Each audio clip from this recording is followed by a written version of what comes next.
kind of me rediscovering or discovering my own identity for the first time, and not the one that she gave to me, and not the one that she wanted for me.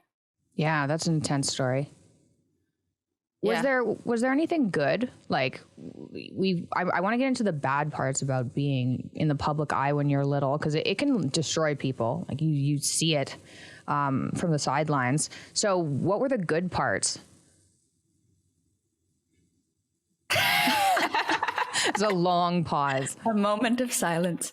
The good parts were, I think it did teach me a good work ethic. I think, I don't have to be asked twice to do anything. I think I'm really self-motivated and driven. And then I made some good friends. I made some really good friends. And also, you know what? I think there's more. I think it's like what I'm doing now, writing and directing is adjacent, and I don't know what I would have done otherwise. So who's to say? But I do think that it's helpful to have, I already kind of have a somewhat of a running start on this career, because I know the industry kind of works somewhat like this, although it's very different as an actor. Because as an actor, everybody kind of babies you and treats you like, oh, they can't know anything because they're sensitive, and like nobody tells you anything.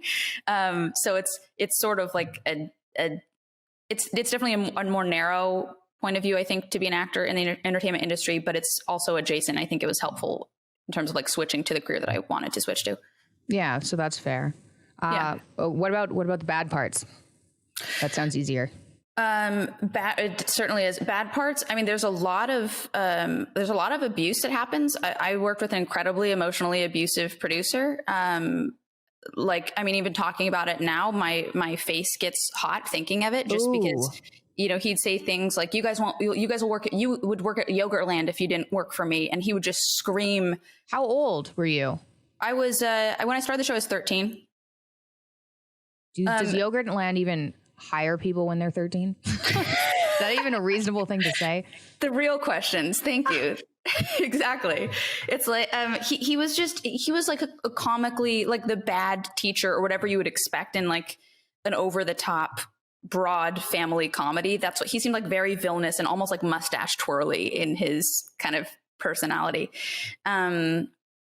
So there's just like, and there's abuse, which is a very on the nose bad. And then there's also, I think it leads to a sense of entitlement, where it's like, if you have so much at a young age, you think that that's reality. Like my reality when I was 13 was that everybody cared what I had to say. My reality when I was 13 was that like people were interested in me just because I was on TV, not because I had interesting things to say, not because I was saying anything of merit or value. And I think it leads, or for me, I should say, it definitely led to this idea of like, well, things will just keep working out. It's like you don't have to try as hard and formulate your own opinions and your own point of view as much, because you just think, well, if I post this picture and it gets 500,000 likes, I must be great. It's like, let's tone it down. You're not that great, sweetheart. Let's get garner some interesting things to say. But I mean, that's got to be difficult to understand if you have a whole bunch of people watching you or recognizing you. I mean, when you